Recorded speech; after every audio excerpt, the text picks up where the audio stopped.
예, 사무엘하 6장 1절 말씀입니다. 찾으신 줄 알고 봉독 드리겠습니다. 다윗이 이스라엘에서 뽑은 무리 3만 명을 다시 모으고 다윗이 일어나 자기와 함께 있는 모든 사람과 더불어 바알레 유다로 가서 거기서 하나님의 궤를 메어 오려 하니 그 궤는 그룹들 사이에 좌정하신 만군의 여호와의 이름으로 불리는 것이라.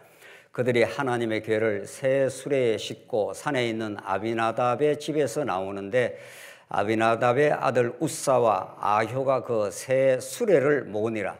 그들이 산에 있는 아비나답의 집에서 하나님의 궤를 싣고 나올 때에 아효는 궤 앞에 서가고 다윗과 이스라엘 온 족속은 잣나무로 만든 여러 가지 악기와 수금과 비파와 소고와 양금과 제금으로 여호와 앞에서 연주하더라. 그들이 나곤의 타작마당에 이르러서는 소들이 띠므로 우사가 손을 들어 하나님의 궤를 붙들었더니 여호와 하나님이 우사가 잘못함을 말미암아 진노하사 그를 그곳에서 치시니 그가 거기 여호와 궤 곁에서 죽으니라. 7절까지 우선 봉독 드렸습니다.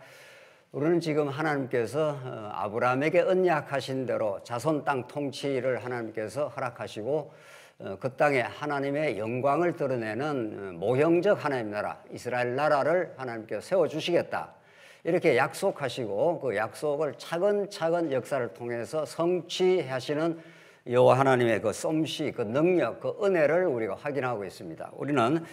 우리 지난 시간 이제 하나님께서 다윗으로 하여금 명실상부하게 기름 부음 받은 바 되게 해서 세 번째 기름 부음을 받았습니다. 이제 통일 이스라엘 나라의 왕으로 하나님께서 세우시고 이방 대적들을 진멸하는 여호와 하나님께서 점점 강성케 하시는 하나님의 능력을 확인했습니다. 이것이 이제 아브라함으로부터 시작되어 모세를 거쳐 모세 율법 언약을 거쳐 이제 마침내 하나님께서 다윗 왕국을 강건하게 세워 가셨다. 하나님의 언약이 성취되었다 하는 현장을 우리 지난 시간 확인했습니다. 오늘 6장 내용은 이제 그 다윗 왕국의 이제 최종적 이제 모습입니다. 다윗 왕국은 우리가 쉽게 말해서 이제 컴퓨터로 말하면 하드웨어라면은 이 다윗 왕국의 그 센터가 되는 소프트웨어는 이제 성전으로 이제 다윗 왕국이 완성이 됩니다. 그러니까 이제 오늘 6장 내용에서 다윗이 이제 언약궤를 이제 간절히 사모하고 다윗성으로 모셔오는 내용입니다. 오늘 6장 전체 내용이. 그러니까 이것이 의미하는 바가 무엇이고 이것이 장차 그리스도 사건에서 어떻게 성취되고 어떤 여호와 하나님의 능력, 그의 살아계심, 그의 무한한 사랑을 이 본문이 증거하느냐.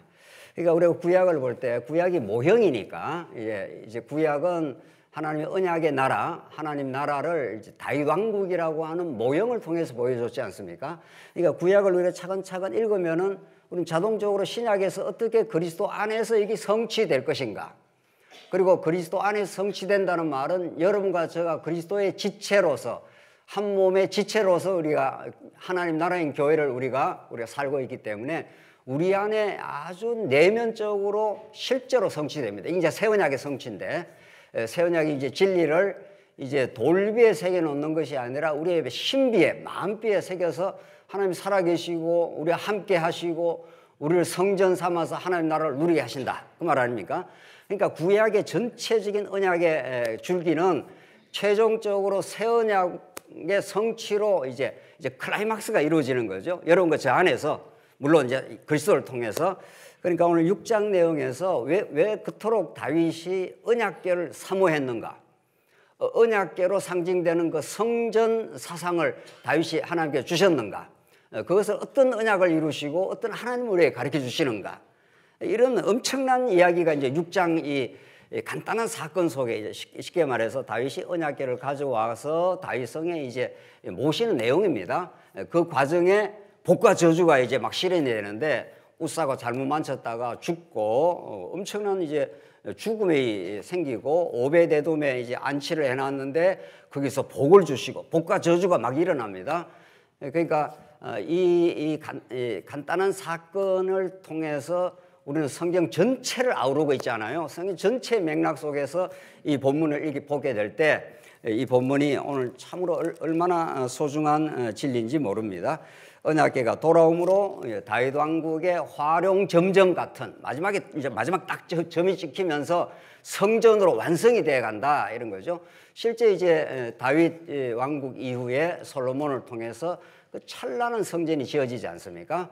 성전보다 구약의 솔로몬 성전보다 더 아름다운 성전, 예수 그리스도의 부활의 성전. 그렇게 이제 이어져 가는 거죠. 오늘 6장 한번 보십시다. 6장 1절로 5절에는 다윗이 언약궤를 이제 가져오려고 3만 명을 무려 3만 명의 군사를 데리고 그것을 이제 다윗이 이제 아주 이제 마음이 열심히 있었습니다. 그걸 새 수레에다가 이제 모시고 오다가 큰 이제 하나님의 진노가 떨어집니다. 이게 이제 우리한테 어떤 걸 시사하느냐, 어떤 메시지를 담고 있느냐를 보십시다. 6장 1절 다시 다윗이 이스라엘에서 뽑은 무리 몇만 명입니까? 3만 명. 여러분들 그 옛날에 군대에서 뭐죠? 사단 병력이 한 10,000명 됩니다. 사단장이 떴다 하면 10,000명이 만약에 그 도열을 하면 뭐 어마어마한 군대지요. 예. 우리가 이제 보통 이제 대대병력 한 500명, 뭐 여단 정도 하면 한 1,000명, 2,000명만 돼도 뭐 어마어마하지 않습니까? 거기에서 뭐 이렇게 지휘관이 움직이면은 10,000명쯤 되면 뭐 보통 군사가 아닙니다. 그런데 무려 몇만 명이라고요? 3만 명. 3만 명이라는 어마어마한 그 숫자를 데리고 다윗이 이게 이제 진심입니다. 다윗의. 이제 문제는 이제 다윗의 우리가 하나님을 섬길 때 진심이 중요한 게 아니라 이제 하나님의 뜻에 합당해야 그 진심이 이제 그 열심이 의미가 있습니다. 다윗이 이제 3만 명을 데리고 이제 모아가지고 다윗은 이제 아무리 자기가 이렇게 블레셋과 지난번 싸워서 승리하게 했습니다. 이제 그 물론 하나님이 승리하게 했는데 다윗 왕국이 강건하게 세워져도 그 센터에 언약궤가 없으면은 이 꽝입니다. 언약궤를 통해서 하나님의 그 언약이 최종 성취가 되고 하나님이 좌정을 하시고 그 나라의 다윗이 왕이긴 하지만 진짜 왕은 누구십니까? 여호와 하나님이십니다. 구약에 우리 신약에는 그리스도지만 그러니까 여러분 나중에 에스라 느헤미야 우리가 공부해 보면은 이렇게 이제 성곽을 짓습니다. 성을 먼저 이제 에스라가 이제 성전을 짓지 않습니까? 성전을 짓고 이제 느헤미야 때 이제 성곽을 이렇게 지어가지고 이게 이 유다 나라 회복의 센터에 이렇게 성전이 있습니다. 그러니까 아무리 이렇게 성곽을 짓고 나라의 울타리를 잘 만들어놔도 이 센터에 성전이 없으면 안 되는 거죠. 성전이 없으면 여호와의 이름을 둘 데가 없습니다. 여기 지성소에 여기에 여호와의 이름을 두시는 것이죠. 그러니까 여호와의 이름 하는 건 여호와의 그 존재, 여호와의 속성 이런 걸 다 포함하는 건데 그러니까 그 나라의 센터에 뭐가 있느냐 이런 거죠. 우리나라의 센터에 아펙이 있습니까? 아펙인지 뭔지 이번에 했잖아요. 에이펙인지 뭔지 그렇죠? 이번에 뭐 대단했지 않습니까? 뭐 미국에서 날라오고 막 중국에서 오고 뭐 이번에 우리 대통령이 막 신났어요. 전 세계 이 권세를 쥐고 있는 사람들은 다 왔잖아요. 그게 대한민국의 센터가 되겠죠. 대한민국의 대통령이 그만큼 우리 한국이 이제 강력한 나라가 됐습니다. 그러니까 전체 몰려와서 에이펙인지 뭔지 했지 않습니까? 그러하듯이 우리 일반 계시에서도 어떤 그 중심이 있고 그쪽으로 전 세계 이목이 몰려들지 않습니까? 구약에는 성전이 이 나라의 센터가 되고 성전에 모시고 있는 뭐가 언약궤가 없으면 이 나라가 아무것도 아닙니다. 이만 아무것도 아니에요.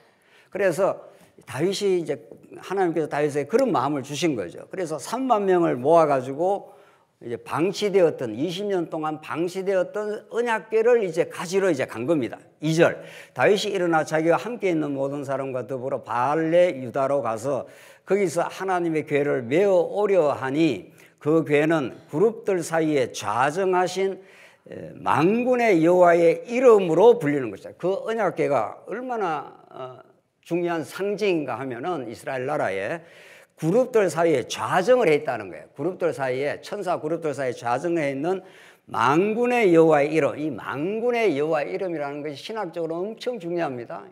이사야서에도 말하고 그냥 여호와의 이름이 아니라 앞에 붙지 않습니까? 만군, 차바 하는 히브리어로 군대의 총사령관 이런 뜻입니다. 그러니까 하나님의 언약의 나라는 군대 조직하고 비슷한 겁니다. 그러니까 우리 신약의 또 사도 바울이 우리가 선한 뭐라고 그랬죠? 군사라 이렇게 말하지 않습니까? 군대 용어를 쓰시는 거죠. 왜냐하면 군대처럼 상명하복이 확실하고 질서의 그 조직이 없죠. 군대에서 뭐 이렇게 하라 하면은 왜 해야 됩니까? 뭐 이렇게 물었다가 이제 이게 이제 무슨 영창을 갔는지 수가 나는 거죠. 군대의 그 상명하복의 조직이라서 그 명령이 떨어지면 명령대로 시행되는 조직입니다. 그러니까 질서가 정연한 조직입니다. 하나님의 나라인 교회도 그렇습니다. 하나님의 나라의 교회도 하나님의 명령이 딱 떨어지면은 누구나 다 그 명령에 순종하게 되는 거죠. 그러면 그것이 이제 그리스도 중심의 나라가 됩니다. 이게 구약에 끊임없이 그 제기되는 군대 조직으로서 차바하는 히브리어로 만군의 여호와 하나님이라, 그러니까 여호와 하나님이 총사령관입니다. 다윗은 하나님이 쓰는 종일 뿐이고 왕이지만은, 그렇죠? 그러니까 우리 예수 그리스도가 우리 신약 시대 때 우리 군대 조직 같은 우리 교회의 장수가 되는 거죠. 그렇죠? 그러니까 그리스도의 말씀을 잘 깨닫는 게 그토록 중요한 것은, 그리스도의 말씀을 깨닫는 건 그분의 말씀에 우리가 순종하는 사람들이니까, 그러니까 그분의 말씀을 모르면 우리가 자기 뜻을 실현하려고 그러지 않겠어요, 우리가? 자, 그래서 3만 명이 모였고, 그 언약궤는 만군의 여호와의 이름으로 불리는, 그러니까 성전에서 이 나라를 통치하는 왕이 딱 좌정을 하면 온 문무백관들이 딱 질서가 잡힌다, 이런 뜻입니다. 그러니까 여호와 하나님이 이름으로 언약궤가 이제 상징이 된 거죠. 그러니까 다윗은 자기가 왕이지만 진짜 여호와 하나님을 모시고 싶은 겁니다. 문제는 보십시다. 3절. 그들이 하나님의 궤를 새 수레에 싣고 산에 있는 아비나답의 집에서 나오는데 아비나답의 아들 우사와 아효가 그 새 수레를 모니라. 이게 이제 문제입니다. 언약궤를 가지고 올 때 수레에다가 실어라 오라, 이런 율법의 말씀이 없습니다. 그러니까 세월이 많이 지났고 모세 때로부터 하나님께서 모세를 통해서 모든 이스라엘 백성을 통치하는 방법으로서 율법을 줬습니다. 율법대로 하면은 복이 그대로 이루어지는데, 이제 세월이 많이 지나가고 다윗도 그걸 망각을 했던 모양이죠. 했죠. 그러니까 다윗이 아니라 우선 우사와 아효가, 그래서 그걸 이제 싣고 올 때 그냥 덜렁 수레에다가 실어왔다. 수레에 실어오면 엄청 편하지 않습니까? 그렇죠? 수레에다 실어가고 쭉 오면은 편합니다.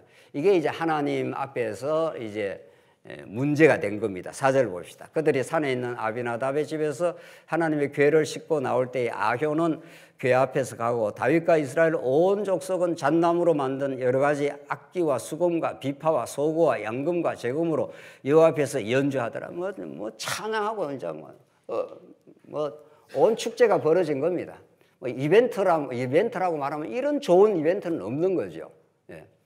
나라의 센터에 드디어 언약궤, 하나님의 이름을 두신 곳, 이스라엘 백성들이 다 범죄하고 부패했던 음녀 같은 인생들을 성전에 재물만 가지고 들어오면 하나님이 만나 주시겠다 하면서 하나님의 은혜의 영광을 드러내는 곳, 하나님이 좌정하여 온 이스라엘을 다스리는 총사령관과 같은 여호와 하나님, 이런 거죠.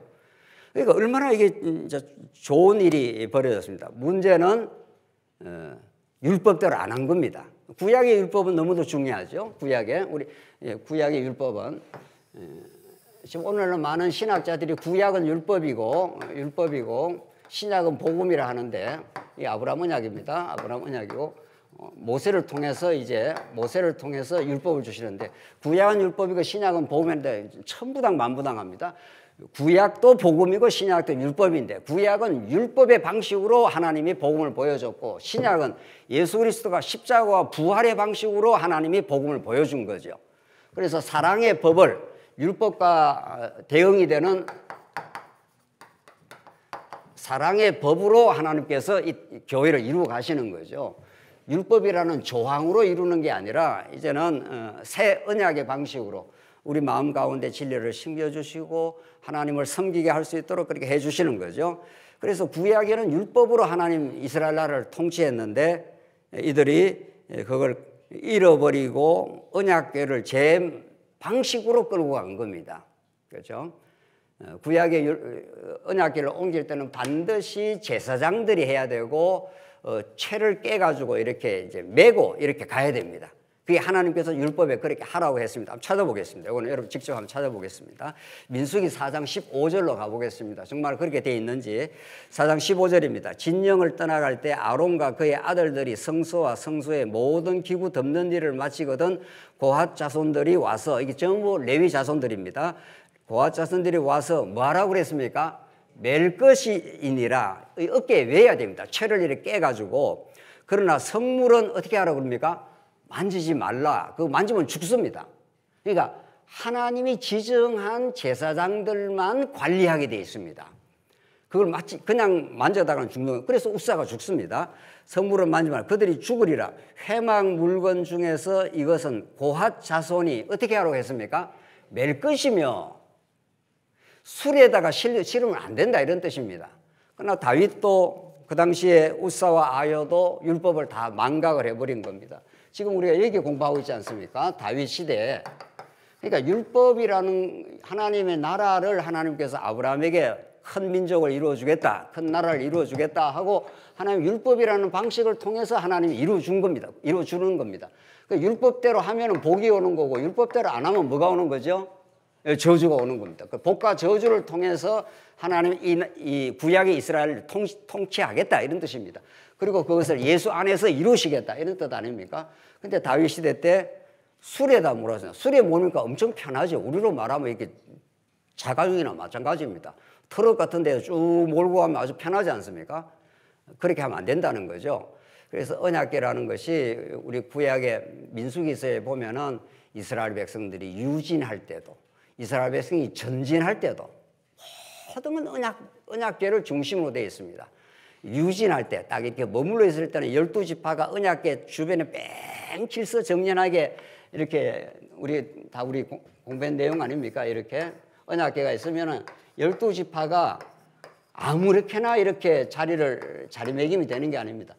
전부 12지파가 언약궤를 중심으로 이렇게 완벽한 질서를 형성합니다. 이 군대 조직하고 같은. 그러니까 만군의 여호와 하나님이 이름이 좌정하신다, 이런 거죠. 이렇게 질서 정연합니다.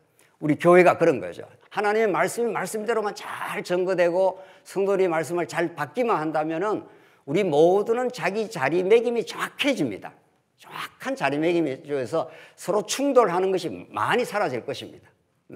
그래서 그 그리스도 중심의 하나님 나라가 이루어지겠죠. 그렇죠? 그래서 지금 다윗에게서의 지금 문제점은 이걸 갖다가 율법에는 메고 가라 이렇게 했는데 메고 가는 게 아니라 편리한 대로 해버린 거예요. 요즘식으로 트럭에다 실어갖고 술에다 실어갖고 그냥 가버렸습니다. 그 결과 보십시다. 그래갖고 이제 돌아오면서 막 찬양을 하고 너무도 기쁨이 됩니다. 여호와 하나님의 이름이 지금 여호와가 지금 좌정하시는 그런 길이 되니까 기쁨은 이루어졌는데 6절 그들이 나곤의 타작왕에 이르러서는 소들이 띠물어 소들이 막 뛰어버립니다. 자, 소들도 여러분들 벳세메스로 오는 우리 사무엘 상에서 언약궤가 돌아올 때 전나는 암소를 묶어가지고 돌아가라 그렇게 만들었잖아요. 전나는 암소기 때문에 새끼한테 가지 않고 하나님의 진영으로 돌아왔죠. 그러니까 소도 누구의 명령 따라 움직이는 겁니까? 그렇죠? 소도 지 마음대로 움직이는 게 아닙니다. 요새 여러분들 뭐 개도 키우고 뭐 고양이도 키우는데 고양이 개도 그 하나님의 뜻 가운데 다 움직이는 겁니다. 이때 소가 펄쩍펄쩍 뛰어버린 거예요. 이게 하나님이 이런 방식에 끌고 오는 것을 안 받는다. 좀 그런 뜻입니다. 소도 하나님의 뜻 따라 지금 움직이면서 하나님의 뜻을 계시를 하고 있습니다. 그러니까 소들이 펄쩍 뛰어버리니까 우사가 놀라가지고 손을 들어서 여호와의 궤를 어떻게 했답니까? 붙들었다가 적사합니다. 7절 여호와 하나님은 우사가 잘못함으로 말미암아 진노하사 그를 그곳에서 치시니 그가 거기서 하나님의 궤 곁에서 죽으니라. 이 큰 교훈이 일어났습니다. 그러니까 이게 간단한 사건이 아닙니다. 그러니까 다윗이 3만 명의 군대를 모집하고 막 그냥 잔치가 벌어지고 악기로 찬양을 하고 다윗은 너무 기쁨이 있었습니다. 그러나 그 어떠한 인간의 열심, 진심도 하나님의 뜻에 합당하지 않으면 안 된다, 이런 뜻입니다. 교회에서는 열심이 중요한 게 아니라 진리가 중요합니다. 진리를 진리답게 알고 나오는 열심이라야 그게 하나님의 의를 세우는 열심이 되는 거지, 하나님의 지식을 알지 못하고 진리를 깨닫지 못하는 열심은 하나님의 의를 세우는 게 아니라 로마서 말씀에 따르면 자기 의를 세우게 된다, 그렇게 되는 거죠. 그래서 우리가 진리 하는 겁니다. 말씀. 말씀에 우리가 충실하지 않는 다음 인간의 열심과 진심이 오히려 하나님의 뜻을 거역하게 되는 꼴이 됩니다. 우사가 죽어버리지 않습니까? 소들이 펄쩍펄쩍 뛰어버립니다. 이게 조용하게 가지 않는 겁니다. 이게 하나님의 뜻인 거죠. 그래서 8절 여호와께서 우사를 치심으로 다윗이 분하여 그곳을 베레스 우사라 부르니 그 이름이 오늘까지 있더라. 다윗이 그날 여호와를 두려워하여 이르되 여호와의 궤가 어찌 내게로 오리요. 한탄을 하는 겁니다. 여호와의 궤가 다윗성으로 이게 들어와야, 센터로 들어와야 명실상부한 다윗 왕국이 완성이 되는데 어쩌다가 이렇게 되었느냐. 이렇게 해서 여호와의 궤가 오는 게 좌절이 된 거죠. 이런 일들이 다윗으로 하여금 또 새롭게 진리를 깨닫는, 또 하나님 앞에 깨닫게 되는 좋은 정말 계기가 됩니다. 구약에는 율법대로 그대로 하나님이 하라는 대로 해야 이게 하나님의 나라가 이루어지는 것이 편리한 대로 자기 좋은 방식대로 수레에다가 실어갖고 그냥 가자 이렇게 된 거 아니에요. 그래서 뭐 잔치가 벌어지고 뭐 찬양을 했는데 우사가 적사를 해버렸습니다. 소들이 띠므로. 그래서 다윗이 다시 여호와 하나님을 두려워하게 됐다. 지금 그 말 아닙니까? 이 내용을 역대기 상은 어떻게 해석을 해주는 가 한번 보십시오. 진짜 그런지 안 그런지.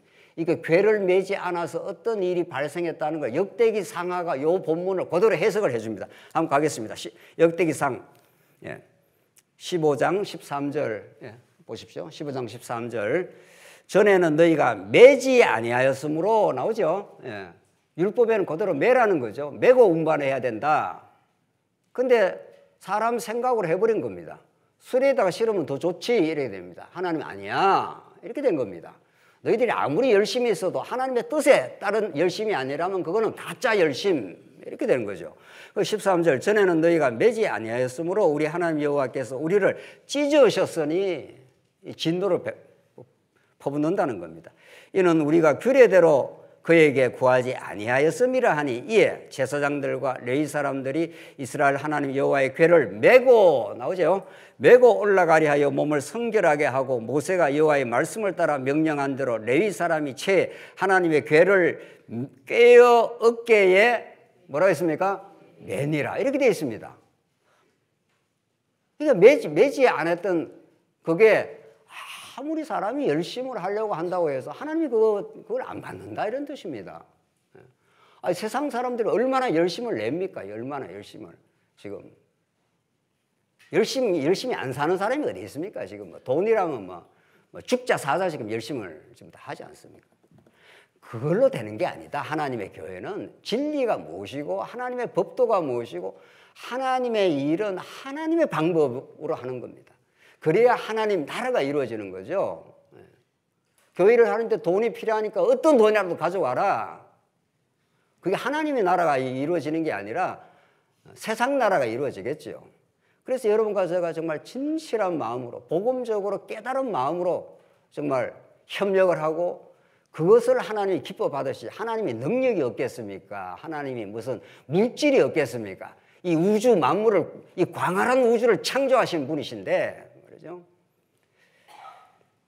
오늘 이 사건이 가져다 주는 하나님 나라를 어떻게 이루어 간다 하는 것을 너무 잘 보여줍니다. 하나님의 규례대로 하라는 거예요. 이제 구약에는 규례대로 하는 거고 신약은 하나님의 사랑의 법대로 진리와 사랑의 법대로 하라 이런 거죠. 그렇게 하도록 성령이 오신 거죠. 예. 그래서 오늘 이 본문이 하나님 나라를 세워가시는 하나님의 구약적 원리를 잘 보여줍니다. 10절 다윗이 여호와의 궤를 옮겨 다윗성 자기에게로 메어가기를 절개하지 아니하고 이거 뭐 하하 이거 내가 방법이 잘못됐구나 하면서 이제 한번 좌절이 된 거예요. 한번 좌절을 거쳐야 되는 거죠. 가드 사람 오벳 에돔의 집으로 메어간지라 여호와의 궤가 가드 사람은 이방인입니다. 가드 사람 오벳 에돔의 집에 석 달을 있었는데 여호와께서 오벳 에돔과 그의 온 집에 뭐를 주십니까? 복을 주시니라. 그 오벳 에돔이라는 건 이방 사람입니다. 그들이 뭘 잘해서 복 받은 것도 아닙니다. 복은 뭘 잘하고 열심히 3만 명 데리고 막 사람 데리고 막 엄청 데려가 가지고 새술에다 실어 가지고 이렇게 온다고 하나님이 기뻐하지 않는다는 겁니다. 완전히 죽을 쓴 겁니다. 다윗이 열심은 있었지만 하나님의 뜻을 따르지 않았기 때문에. 그렇죠? 그런데 오히려 복은 어디에 복이 임했다는 겁니까? 저주는 거기에는 저주가 임했고 웃사가 죽었지 않습니까? 복은 어디에 임했습니까? 가드 사람 오벳 에돔 아무것도 한 일이 없습니다. 이게 복음입니다. 네. 여러분과 제가 열심히 낸다고 뭐 복 주고 열심히 안 낸다고 저주하고 이러지 않는다 이 말입니다. 우리는 다 하나님을 떠나갔던 인생들 하는 것마다 자기 중심적인 인생 열심히 낸다고 하는 열심이 자기 열심 이런 거 우리는 너무 많습니다. 하나님 그걸 자꾸 꺾어주십니다. 그걸 꺾어주시고 아무것도 안 한 이방 사람 오벳 에돔의 집에 복이 임하는 겁니다. 참, 그러니까 이거 뭐 성경의 복음이라는 건 사람의 기대와 사람의 생각하고 너무 다른 거죠. 가드 사람 오벳 에돔의 집에 복이 임했다는 소식을 이제 다윗이 듣습니다. 그 다윗이 얼마나 많이 돌아봤겠습니까? 내가 3만 명 데리고 빛과 번쩍하게 좀 멋들어지게 이 언약궤를 모셔오면은 하나님도 빛나고 자기도 빛나고 하나님 그걸 원하지 않습니다. 하나님이 왜 언약을 십자가의 방식으로 이루는가 이 말입니다. 예수님 뭐 얼마든지 빛나게 하나님께서 이 땅에 하나님 나라를 이룰 수 있겠죠. 그 능력 많으신 하나님의 아들이. 그러나 언약을 이루는 방식이 예수님이 신문 받으시고 고난 받으시고 십자가로 끌려가시고 피땀 흘린 기도를 하시고 그래서 마침내 죽으시는 방식으로 그렇게 언약을 이루신다는 거죠. 그래서 예수님 십자가의 운명 안에 있으면 내가 다 이루었다 하지 않습니까? 내가 구약의 모든 하나님 나라의 언약을 내가 다 이루었다. 어떻게 십자가로 이런 겁니다. 십자가를 통과하지 않는 언약은 없는 겁니다. 그러니까 십자가 없는 복음이 없는 겁니다. 그러니까 우리 종교개혁이 어떻게 일어났습니까? 오늘 우리 오후에 우리 성교사님이 종교개혁 우리 특강을 하는데 우리 종교개혁이 없는 말씀 운동 없고 언약 사상이 없는 거죠. 그 로만 가톨릭이 건물이 없습니까? 사람이 없습니까? 돈이 없습니까? 제가 여러 차례 이야기했지만 한번 로마 거기 뭐죠? 로마에 베드로 성당 말이죠. 거기를 한번 가보십시오. 도무지 500년 전에 지은 그 성당이 지금도 그렇게 지을 수 있을까 하고 의리한 세상의 궁궐 같은 그 베드로 성장에 진리는 없고 십자가에 매달린 예수 그리스도는 없고 교황의 권위만 치솟았더라 이 말 아닙니까? 한국 교회가 지금 돈이 없습니까? 건물이 없습니까? 지금 진리의 정신이 사라지면은 복음의 정신이 사라지면 다 무너지는 겁니다. 진리의 정신이 사라지면 하나님께서 오늘 이 본문을 통해서 우리에게 가르쳐 주시는 진리는 아무것도 안 한 오벳 에돔의 집에 복이 임하더라. 하나님께서 긍휼과 자비를 베푸시면 하나님이 함께 하시면 그게 복이다 이 말이죠. 3만 명 안 데려와도 돼. 네가 빛과 번쩍하게 온다고 내가 그게 임하는 여호와 하나님이 아니다. 그 말 아닙니까? 12절 어떤 사람이 다윗 왕에게 이르되 여호와께서 하나님의 궤로 말미암아 오벳에돔의 집과 그의 모든 소유에 복을 주셨다 한지라 다윗이 가서 여호와의 궤를 기쁨으로 메고 오벳에돔의 집에서 다윗성으로 올라갈세. 이제는 3만 명이 이렇게 안 데려갑니다. 다윗이 많이 또 깨닫습니다. 다윗은 자기의 인생 여정에서 하나님이 승리도 하게 했고 패배도 하게 했습니다. 승리는 승리도로 하나님 여호와를 깨달았고, 패배하고 오늘 우사의 죽음을 보고 다윗이 많이 두려워했지 않습니까? 이거 뭐 이게 잘못됐구나 이게 우리가 새수레에다가 막 몰고 우리가 원하는 대로 우리의 방식대로 끌고 가는 게 아니구나. 그렇게 해서 이제 13절 한번 보십시오. 이제 다윗이 새롭게 변했습니다. 어떻게 변했습니까? 여호와의 궤를 뭐라고 했습니까? 맨 사람들이 이제는 새술에다 매는 게 아니라 하나님의 율법대로 그대로 하는 겁니다. 6걸음을 가며 다윗이 소와 살찐 송아지로 제사를 드리고 다윗이 여호와 앞에서 힘을 다하여 춤을 추는데, 그때 다윗이 배에 에봇을 입었더라. 다윗과 온 이스라엘 족속이 뭐라고 했습니까? 즐거이 환호하며 나팔을 불고 여호와의 궤를 어떻게 했다고 했습니까? 메어 오니라 했습니다. 하나님 율법 하락하는 그대로 했습니다. 그러니까 거기에 복이 많은 거죠. 구약은 율법 그대로 할 때 복이 오고 율법대로 안 하면 저주가 임한다. 복과 저주를 내가 마음대로 통치하겠다. 내가 다스리겠다. 내가 십자가의 방식으로, 부활의 방식으로 만도에게 복이 오게 만들어주겠다. 예수님이 우리 대신 저주받은 바 되시고. 그래서 십자가 하는 겁니다, 우리가. 십자가가 아니면은 우리가 어떻게 부활이라는 이 거룩한 생명을 얻습니까? 하나님 나라라고 하는 이 교회가 어떻게 이루어지겠습니까? 그분의 은혜와 그분의 사랑이 아니면은. 그래서 너무 다윗이 온 족속이 15절에 즐거이 환호하며, 이게 이 즐거이 환호하는 배경이 있는 겁니다.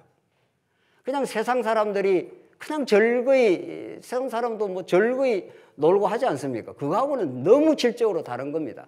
다윗이 이렇게 즐거이 노래했다는 것은 자신의 죄악됨을 깊이 깨달은 겁니다.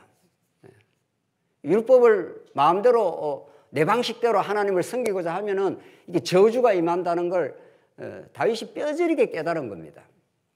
그래서 하나님 율법대로 어깨에 메고 이렇게 가자, 이렇게 하면서 하나님을 새롭게 깨달은 거죠.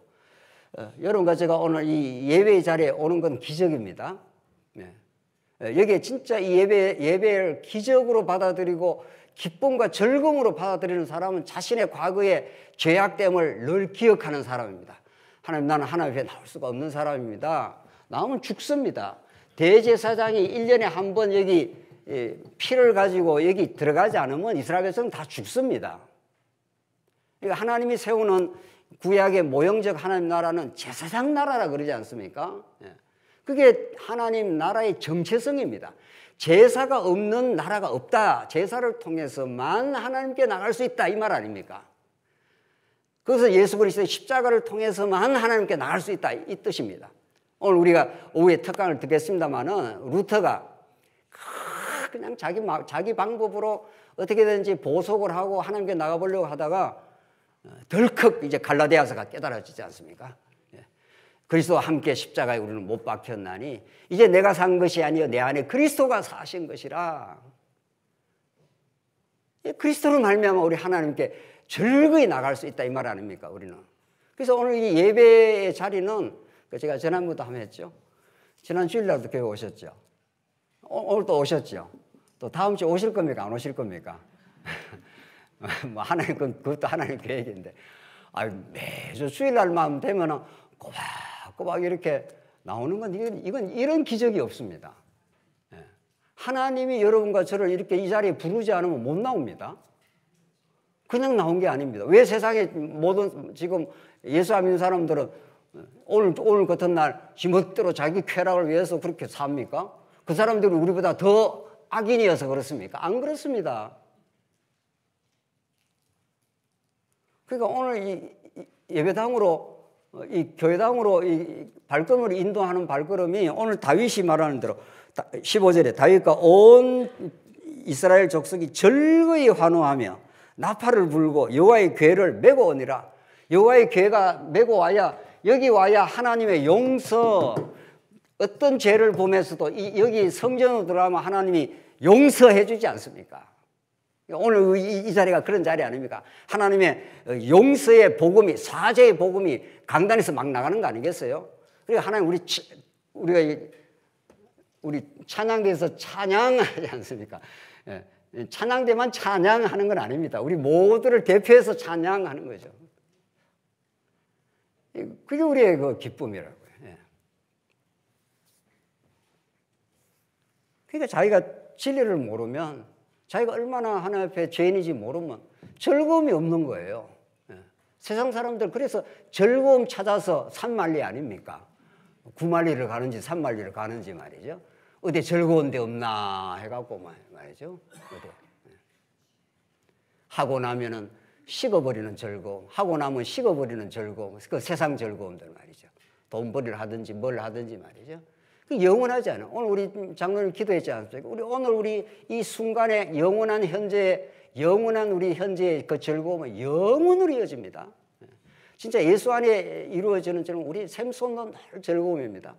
교회당 오는 것이 이렇게 기쁘고 즐거운지, 우리 하나님의 말씀을 듣고 하나님 찬양하고 우리 온 성도가 한 마음으로, 여기에 무슨 이견이 있습니까? 여기에 이견이 있을 수 있습니까?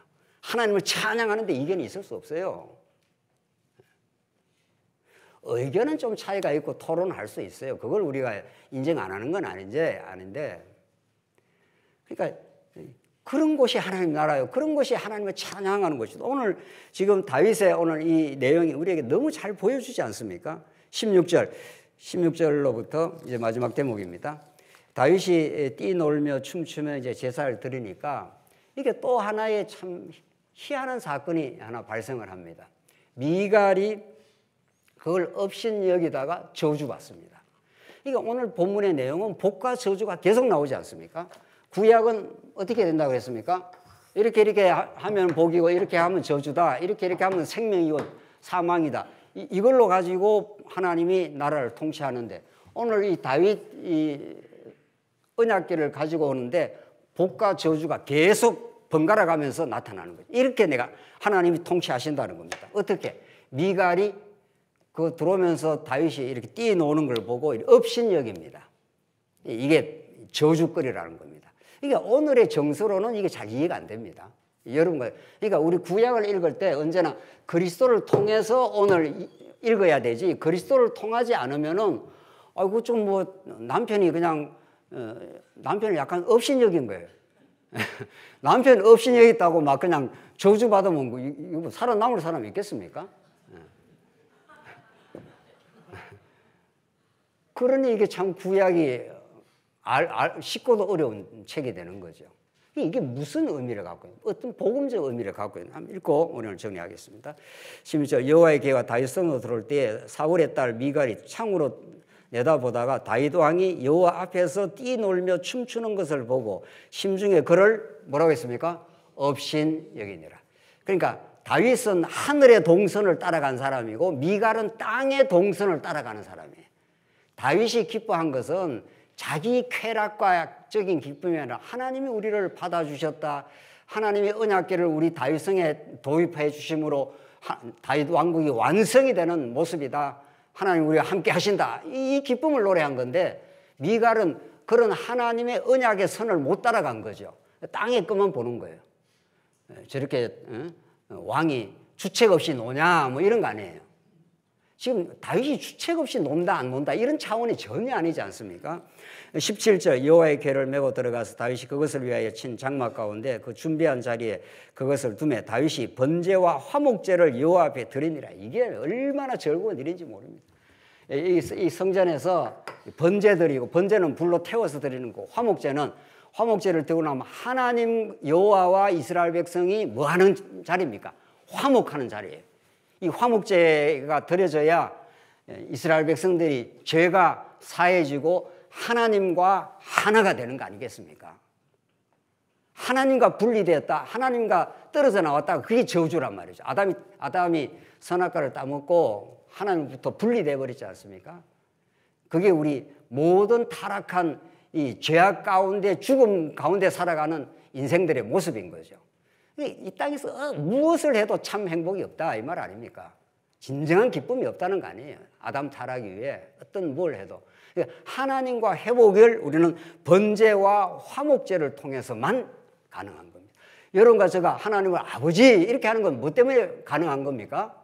오늘 이 자리에서 예수님이 화목제물로 드려졌기 때문에 우리는 하나님 앞에 당당하게 여기서 예수님 십자가 죽을 때 휘장이 쫙 갈라지고 새롭고 산 길로 이렇게 나아간다 이 말 아닙니까? 하나님 아버지, 이건 정말 너무 감격스러운 그 순간입니다. 이 순간이 영원으로 이어지는 거 아닙니까? 언제 여러분과 제가 하나님을 아버지로 알았습니까? 우리 전혀 몰랐던 우리 인생들에게 성령이 찾아오시고 오늘 구약식으로 말하면 번제와 화목제를 여호와 앞에 드리니라. 이게 성전 제사가 이루어지는 거예요. 그래서 다윗 왕국은 성전으로 완성이 됩니다. 다윗 왕국은. 그렇죠? 그래서 다윗이 이렇게 언약궤를 지금 모시고 오려고 하는 거죠. 18절 다윗이 번제와 화목제 드리기를 마치고 만군의 여호와의 이름으로 백성에게 축복하고 모든 백성 곧 온 이스라엘 무리에게 남녀를 막론하고 떡 한 개와 고기 한 조각과 건포도 떡 한 덩이씩 나누어 주매 모든 백성이 각기 집으로 돌아가니라. 먹고 마시고 즐거워하고 이 뭐 축제가 벌어지는 겁니다. 예. 우리가 예수 그리스도 안에서 그리스도의 생명을 피와 살을 먹고 마시고 하지 않습니까? 우리가 그리스도로 옷 입고 그렇죠? 성전이라는 게 집 아닙니까? 집. 그리스도와 함께 거처에 살고 그 의식주가 전부 그리스도 안에서 영적으로 이루어지는 것들입니다. 이 축제가 벌어지는 자리가 오늘 예배의 자리고 여러분과 제가 예수를 믿는 자리고 그렇지 않습니까? 20절 다윗이 자기의 가족에게 축복하러 돌아오며 사울의 딸 미갈이 나와서 다윗을 맞으며 이르되 이스라엘 왕이 오늘 어떻게 영화로우신지 방탕한 자가 염치 없이 자기의 몸을 드러내는 것처럼 오늘 그의 신복의 계집종의 눈앞에 몸을 드러내셨도다 하면서 다윗을 엄청 막 이렇게 업신여겼습니다. 다윗이 뭐라고 반응하는가 보십시다. 다윗이 미갈에게 이르되 이는 여호와 앞에서 한 것이라 그가 내 아버지와 그의 온 집을 버리시고 나를 택하사 나를 여호와의 백성 이스라엘의 주권자로 삼으셨으니 내가 여호와 앞에서 뛰놀리라. 다윗은 여호와 하나님이라는 거룩한 신령한 동선, 하늘의 동선을 따라간 사람이고 미갈은 그 하늘의 작정과 그 신령한 축복의 그 자리를 알지 못하고 무엇만 바라보고 있는 겁니까? 땅의 것만 바라보고 있는 거예요. 이 세상 사람들은 땅의 것만 바라보고 사는 겁니다. 죽자 사자 어떻게 잘 먹고 잘 사나 말이죠. 어떻게 해야 쾌락을 즐기며 내 행복을 추구하나. 우리 하늘의 사람들, 우리 진리의 사람들은 진리를 깨닫고 그리스도를 소중히 여기고 하늘로부터의 통치를 우리가 받아들이고 진정한 기쁨을 누리고 그렇죠? 우리 사랑하는 성도들과 기쁨으로 사랑하며 사는 이 하늘나라의 그 동선을 미갈은 깨닫지 못한 거죠. 그래서 다윗이 미갈을 책망하면서 내가 여호와 앞에서 행한 일이다. 22절 내가 이보다 더 낮아져서 스스로 천하게 보일지라도 예수님은 얼마나 비천하고 천하게 보였습니까? 예수님. 그러니까 제자들마저도 다 도망쳤지 않습니까? 네가 메시아면은 네 스스로 네나 구원해서 내려와봐. 오늘 이 본문의 말씀은 정확하게 예수 그리스도 사건에게 적중이 되고 성취가 되고 우리한테까지 적용이 되는 부분인 거죠. 너희들 예수 믿어도 아프기도 하고 예수 믿어도 망하기도 하는데 뭐 예수 믿는 게 그렇게 좋아? 세상 사람도 우리한테 그렇게 말하지 않습니까? 너희들은 알지 못하는 우리에게 속재미가 있어. 주님과 함께 사는 이 기쁨이 있어. 우리가 예수 믿고 고난도 받고 예수 믿고 어려움도 겪고 예수 믿고 애매한 우리가 고난을 겪어도 하나님이 우리에게 베풀어 주시는 이 기쁨이 있어. 지금 다윗이 그 말을 지금 하고 있는 겁니다. 내가 말한 바 계집종에는 내가 높임을 받으리라 한지라. 그러므로 사울의 딸 미갈이 죽는 날까지 그에게 뭐가 없어요? 자식이 없다. 구약에는 자식이 없으면 복이 없다 이런 뜻입니다. 생육하고 번성하는 게 복이니까 구약적 복이니까 말이죠. 오늘 이 본문은 우리에게 하나님의 아브라함 언약이 모세 언약의 율법을 통해서 복과 저주의 방식을 성취하면서 하나님 나라인 성전으로 언약궤를 통해서 하나님의 그 통치, 하나님의 용서하심, 그것을 구약에 이루신 하나님은 여러분과 저에게 오늘 이 모든 구약의 다윗 왕국의 완성의 모습, 언약궤가 들어오는 모습, 언약궤가 들어올 때 3만 명 데려가서 새수레에다 실어가지고 빛과 번쩍하게 모시고 올라했는데 하나님께서 그걸 거부하시고 소가 펄쩍펄쩍 뛰면서 말이죠. 그 멀쩡한 소가 왜 뛰냐고요. 그래서 웃자가 그 손을 대고 죽음을 거치고 하나님의 방법대로 하나님의 길 따라 오신 예수 그리스도의 방법대로만 이 땅에 하나님의 나라의 교회가 세워진다. 이걸 여러분과 저에게 너무도 구약적으로 리얼한 방식으로 우리에게 가르쳐 주신 하나님, 그 복이 예수 한 분 안에게만 있다는 사실, 이것이 우리 종교개혁자들이 우리에게 가르쳐 주신 오직 그리스도, 오직 은혜로 이 아름다운 이 신학적 전통을 우리가 더 받아들이고 더 발전시킬 수만 있다면 우리는 더없이 이 땅을 사는 기쁨이 있는 것이 아닙니다. 사랑하는 성도님들, 이 진정한 이 언약 성취의 이 길을 따라가는 귀하고 복된 성도의 삶 되시길 간절히 바랍니다. 기도하십시다. 자비하신 하나님 아버지 은혜를 감사합니다. 구약의 율법의 길을 따라 하나님 나라를 이루어 주신 하나님께서 이제 예수 안에서 성취하시고 예수님 통해서 우리에게 이 놀라운 하늘에 속한 신령한 복 주심을 너무도 감사합니다. 미갈의 길을 따르지 말고 다윗이 고백했던 그 복되고 귀한 언약의 길을 따라가는 우리 모두가 되게 하시옵소서. 예수님 이름으로 기도하옵나이다. 아멘.